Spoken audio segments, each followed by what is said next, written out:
ధనుర్మాసం వైకుంఠ ఏకాదశి ప్రత్యేకం. నారాయణకవచం అత శ్రీనారాయణకవచ రాజౌవాచ యయా గుప్తసహస్రాక్ష సవాహాన్ రిపుసైనికాన్ క్రీడన్నివ వినిర్జిత్య త్రిలోక్యా భుభుజే శ్రియం భగవంస్తన్మమాఖ్యాహి వర్మనారాయణాత్మకం యథా తథాయినః శత్రూన్ येन గుప్తో జయన్ హృదే. శ్రీశుకౌవాచ వృతః పురోహితస్త్వాష్ట్రో మహేంద్రాయానుపృచ్ఛతే నారాయణాఖ్యం వర్మాః తదిహైకమనః శృణు. శ్రీవిశ్వరూపం వాచా ధౌతాంగ్రిపాణిరాచమ్య సపవిత్రావుదంముఖః కృతస్వాంగకరన్యాసో మంత్రాభ్యాం వాగ్యతః శుచిః. నారాయణమయం వర్మ సన్నహ్యేద్భయ ఆగతే దైవభూతాత్మకర్మభ్యో నారాయణమయః పుమాన్. పాదయోర్జానునోరూర్వోరుదరే హృద్యథోరసి ముఖే శిరస్యానుపూర్వ్యాదోంకారదీని విన్యసేత్. ఓం నమో నారాయణాయేతి విపర్యాయమథాపి వా కరన్యాసం తతః కుర్యాద్వాదశాక్షర విద్యయా. ప్రణవాదియకారాంతమంగుల్యం గుష్టపర్వసు న్యుసేద్ధృదయ ఓంకారం వికారమనుమూర్ధని. షకారం తు భ్రువోర్मध्ये ణకారం శిఖయాన్యసేత్. వేకారం నేత్రయోర్యుంధ్యాన్నకారం సర్వసంధిషు. మకారమస్త్రముద్దిశ్య మంత్రమూర్తిర్భవేద్బుధః. సవిసర్గం ఫడంతం తత్సర్వదిక్షు వినిర్దిశేత్. ఓం విష్ణవే నమః ఇత్యాత్మానం పరం ధ్యాయేద్ధ్యేయం షట్శక్తిభిర్యుతం. విద్యాతేజస్తపో మూర్తిమిమం మంత్రముదాహరేత్. ఓం హరిర్విదధ్యాన్మమ సర్వరక్షామ్యస్తాంఘ్రిపద్మః పదగేంద్రపృష్ఠే. ధరారిచర్మాసి గదేషు చాప పాసాన్ దధానోష్టగుణోష్టబాహుః. జలేషు మాం రక్షతు మత్స్యమూర్తిర్యాదో గణేభ్యో వరుణస్య పాసాత్. స్థలేషు మాయావటు వామనో వ్యాత్రివిక్రమః కేవతు విశ్వరూపః. దుర్గేష్వటభ్యాసిముఖాదిషు ప్రభుః పాయాన్ నృసింహో సురయూతపారిః. విముంఛతో యస్య మహాట్టహాసం దిశో వినేదుర్న్యపతంశ్చ గర్భాః. రక్షత్వసోమాధ్వని యజ్ఞకల్పస్వదంష్ట్రయోన్నీతదరో వరాహः. రామోద్రికూటేష్వత విప్రవాసే సలక్ష్మణో వ్యాద్భరతాగ్రజోऽస్మాన్. మామూఘ్రధర్మాదఖిలాత్ప్రమాదా నారాయణః పాతు నరశ్చహాసాత్. దత్తస్త్వయోగాధతయోగనాథః పాయాద్గుణే సక్కపిలకర్మబంధాత్. సనత్కుమారోऽవతు కామదేవాద్ధయాననో మాం పతిదేవహేళనాత్. దేవర్షివర్యః పురుషార్చనాంతరాత్ కూర్మో హరిర్మాం నిరయాదశేషాత్. ధన్వంతరిర్భగవాన్ భాత్వపద్యాద్వంద్వాభ్యయాదృషభోర్నిర్జితాత్మా. యజ్ఞశ్చ లోకాదవతాజ్జనాంతాద్బలో గుణాత్ క్రోధవసాదహీంద్రాः.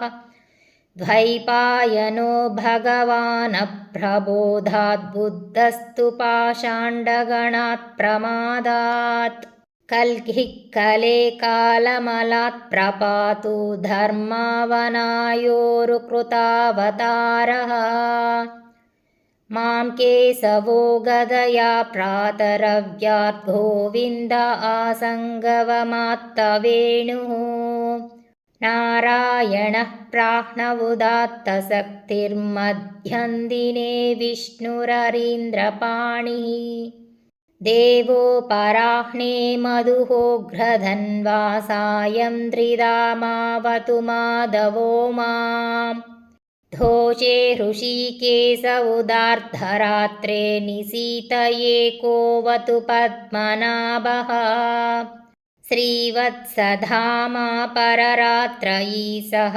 प्रत्यूषयीशोऽसिदर्हो जनार्दनः दामोदरो व्यादनुसन्ध्यं प्रभाते विश्वेश्वरो भगवान् कालमूर्तिः चक्रं युगान्तानरतिग्मनेमि भ्रमत्समन्ताद्भगवत्प्रयुक्तम् दन्दग्धिदन्दग्ध्यरिसैन्यमासु कक्षं यथा वातसको हुतासः घदेशनिस्पर्शनविस्फुलिङ्गे निष्पिण्डिनिष्पिण्ड्यजितप्रियासी कूष्माण्डवैनायकयक्षरक्षो भूतग्रहांश्चूर्णय चूर्णयारीन् त्वं यातु धानप्रमथप्रेतमातृपिशाच विप्रग्रहघोरदृष्टीन्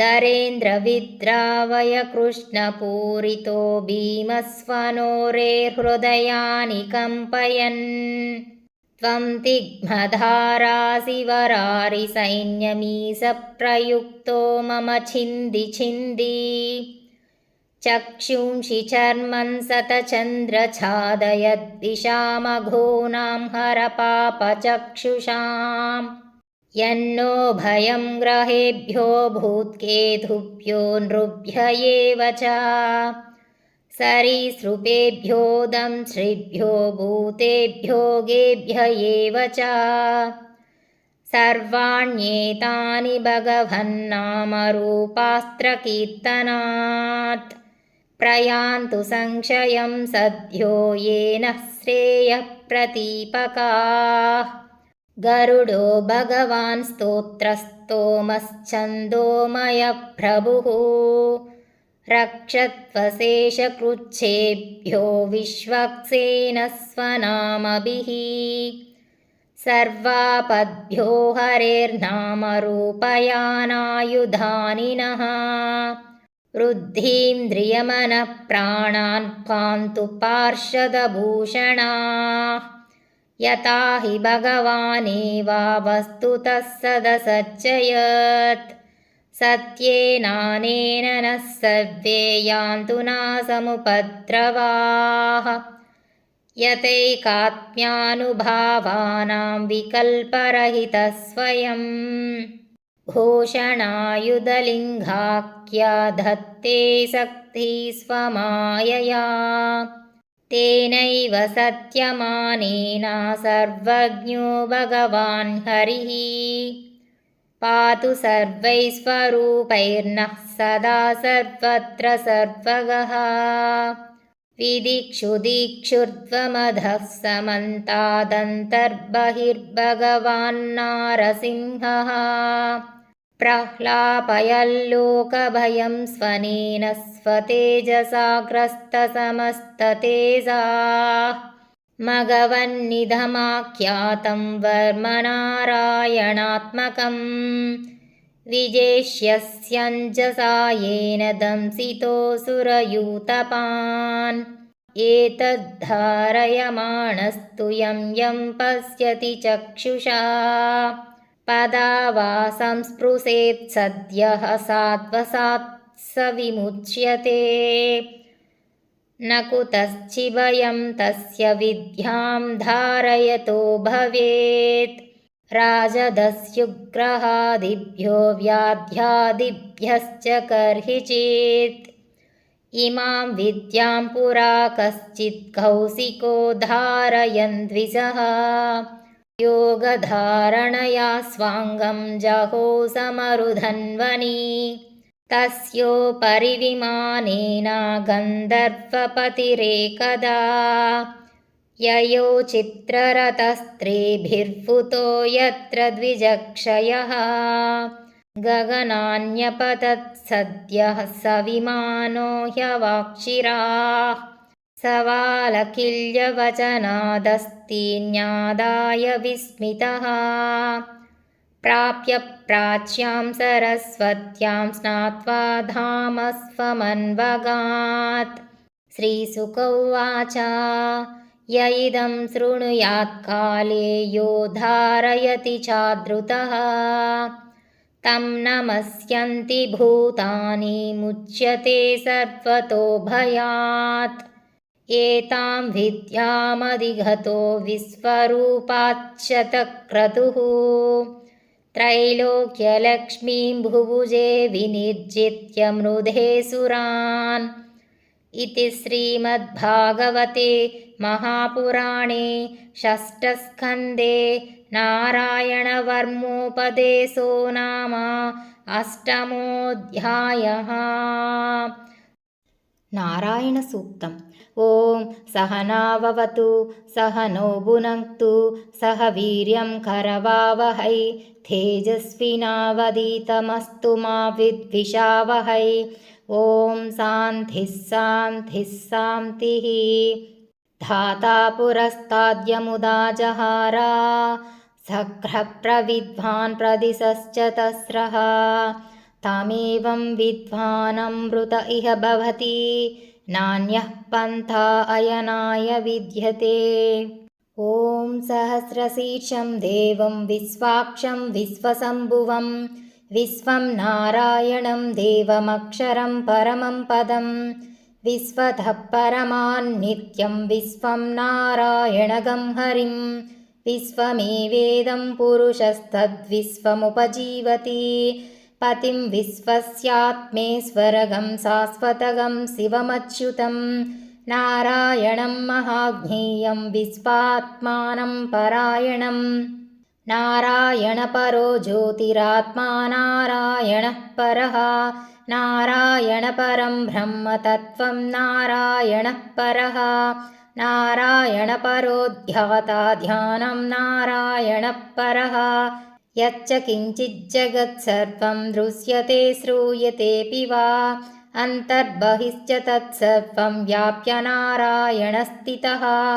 अनन्तमव्ययं कविगं समुद्रें तं विश्वशम्भुवं पद्मकोशप्रतीगासगं हृदयं चाप्यधोमुखम् अधो निश्चावितस्यान्ते नाभ्यामुपरि तिष्ठति ज्वालमालाकुलं भाति विश्वस्यायतनं महत् सन्ततगं शिलाभिस्तुलं भत्याकोशसन्निभं तस्यान्ते सुशिरगं सूक्ष्मं तस्मिन् सर्वं प्रतिष्ठितं तस्य मध्ये महानग्निर्विश्वार्चिर्विश्वतोमुखः सोऽग्रभुग्भिभजन् तिष्ठन्नाहारमजरः कविः तिर्यगूर्ध्वमदः सायिरस्मयस्तस्य सन्तता सन्तापयति स्वं देहमापादलमस्तकः तस्य मध्ये वह्निशिखा अणिर्योर्ध्वा व्यवस्थितः नीलतो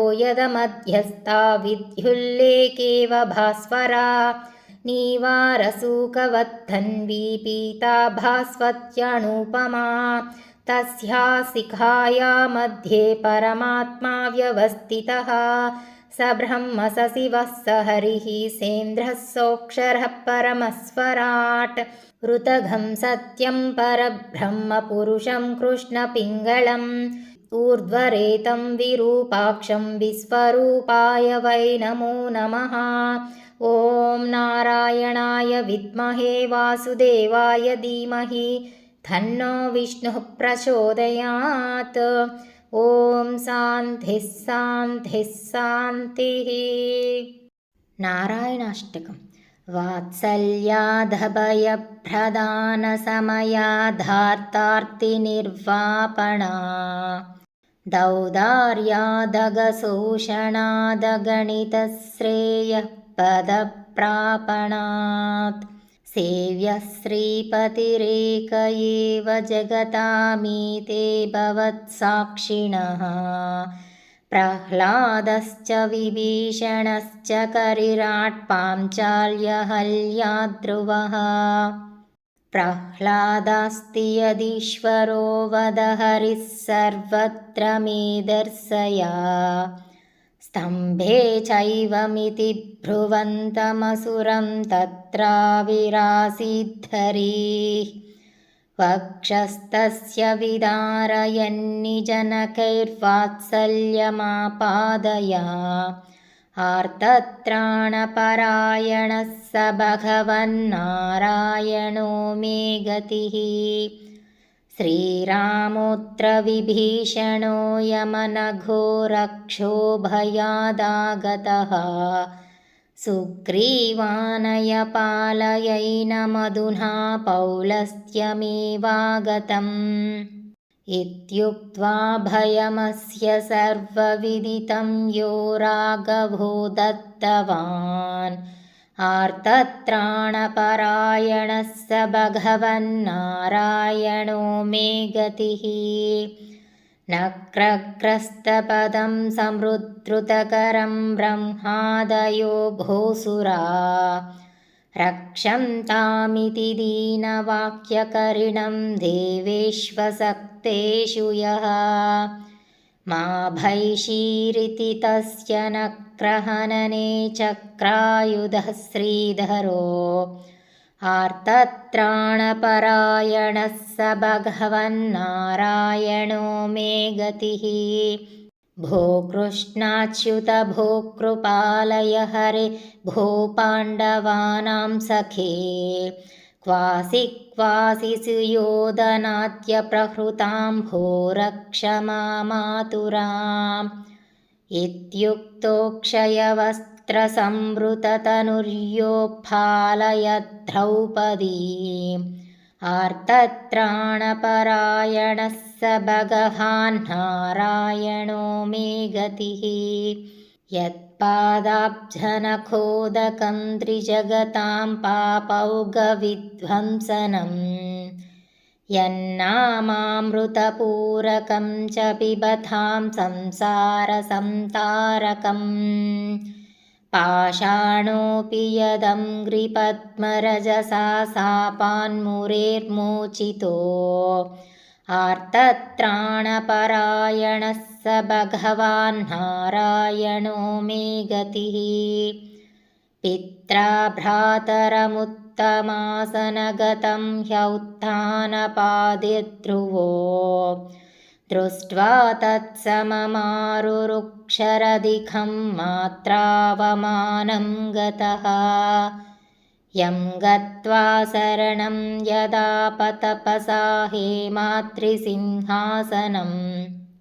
आर्तत्राणपरायणः स भगवन्नारायणो मे गतिः आर्ताविषण्णा शिथिलाश्च भीता घोरेषु च व्याधिषु वर्तमानाः संकीर्त्य नारायणशब्दमात्रं विमुक्तदुःखा सुखिनो भवन्ति इति श्रीकुरेशस्वामिकृतश्रीनारायणाष्टकं सम्पूर्णम्।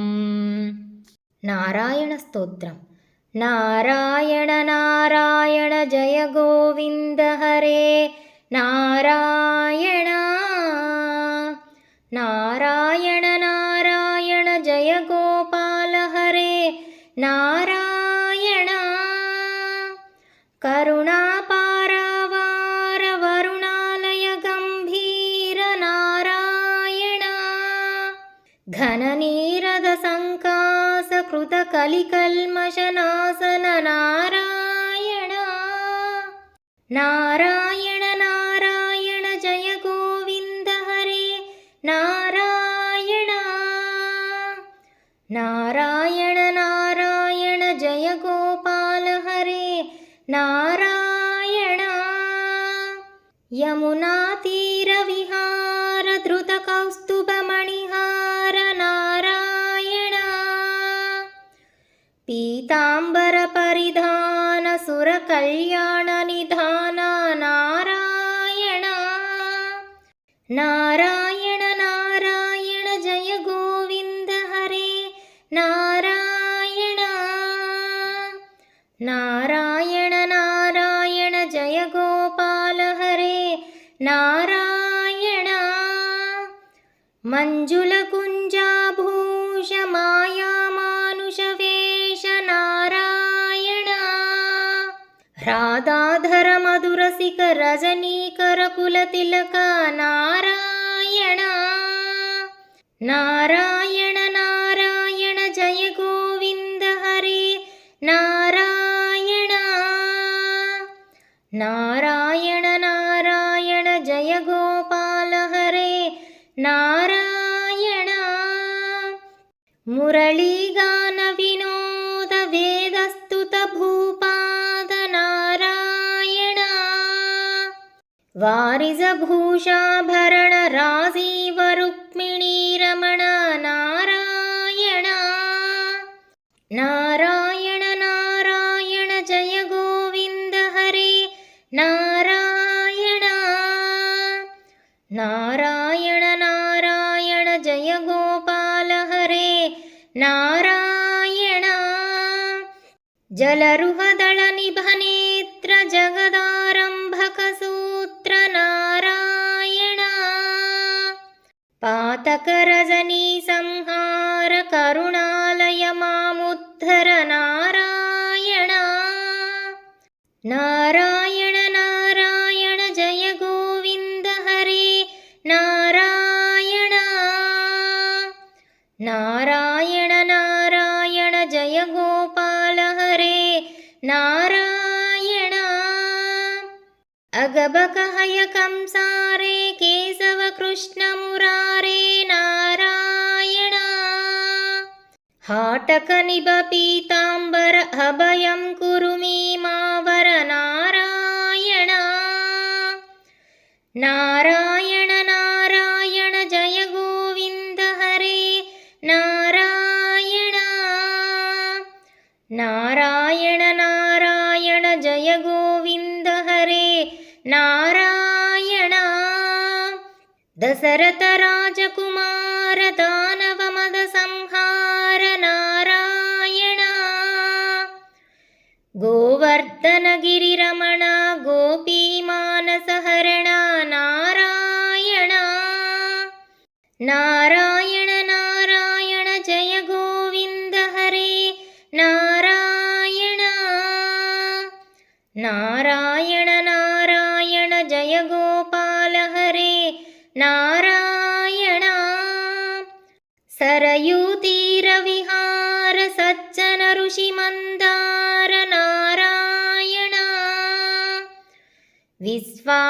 विश्वामित्रमकत्र विविधवरानुचरित्र नारायण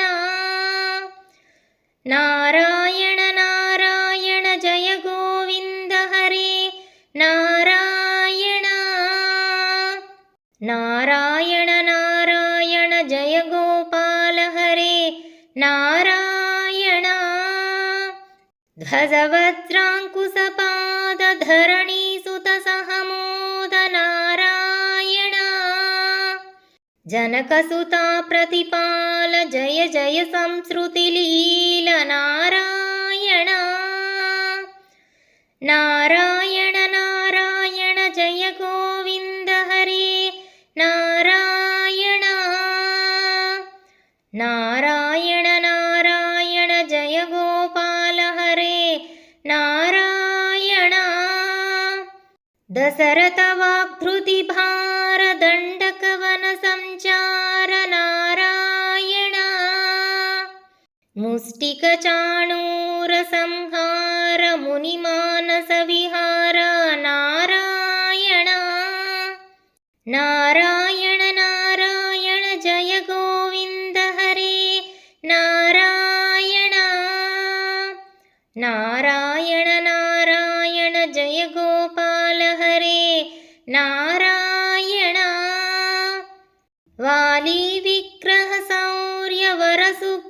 वरसुग्रीवहितार्य नारायण मां मुरळीकरधीवर पालय पालय श्रीधर नारायण नारायण नारायण जय गोविन्द हरे नारायण नारायण नारायण जय गोपाल हरे नारायण झलनिधि बन्धन धीर रावण कंठ विदार नारायण ताटकमर्दन राम नटगुण विविध सुराम नारायण नारायण नारायण जय गोविन्द हरे नारायण नारायण नारायण जय गोपाल हरे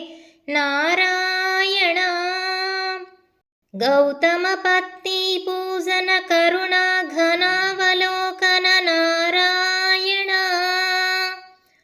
संभ्रम सीताहार साकेत पुरविहार नारायण नारायण नारायण जय गोविन्द हरे नारायण नारायण नारायण जय गोपाल हरे नारायण अचलोद्धृत चञ्चत्कर भक्तानुग्रह तत्पर नारायण नैगमगान विनोद रक्षित सुप्रह्लाद नारायण नारायण नारायण जय गोविन्द हरे नारायण नारायण नारायण जय गोपाल हरे नारायण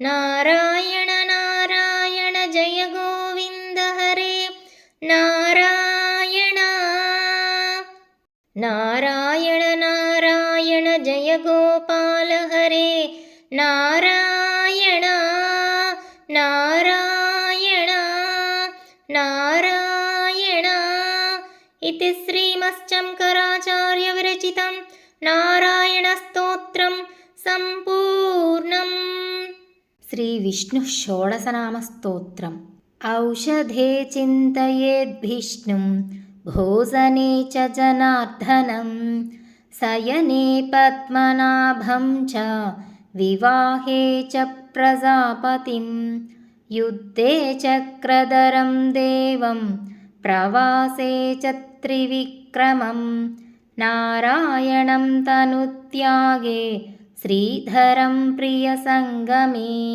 ದುಸ್ವಪ್ನೆ ಸ್ಮರ ಗೋವಿಂದಂ ಸಂಕಟೇ ಮಧುಸೂದನಂ ಕಾನನೆ ನಾರಸಿಂಹಂ ಚ ಪಾವಕೆ ಜಲಸಾಯಿನಂ ಜಲಮಧ್ಯೆ ವರಾಹಂ ಚ ಪರ್ವತೆ ರಘುನಂದನಂ ಗಮನೆ ವಾಮನಂ ಚೈವ ಸರ್ವಕಾಲೇಷು ಮಾಧವಂ ಷೋಡಶೈತಾನಿ ನಾಮಾನಿ ಪ್ರಾತರುತ್ಥಾಯ ಯಃ ಪಠೇತ್ ಸರ್ವಪಾಪವಿನಿರ್ಮುಕ್ತೋ ವಿಷ್ಣುಲೋಕೆ ಮಹೀಯತೆ ಔಷಧೇ ಚಿಂತಯೇದ್ವಿಷ್ಣುಂ ಭೋಜನೆ ಚ ಜನಾರ್ದನಂ ಶಯನೆ ಪದ್ಮನಾಭಂ ಚ ವಿವಾಹೇ ಚ ಪ್ರಜಾಪತಿಂ ಯುದ್ಧೇ ಚಕ್ರಧರಂ ದೇವಂ ಪ್ರವಾಸೇ ಚ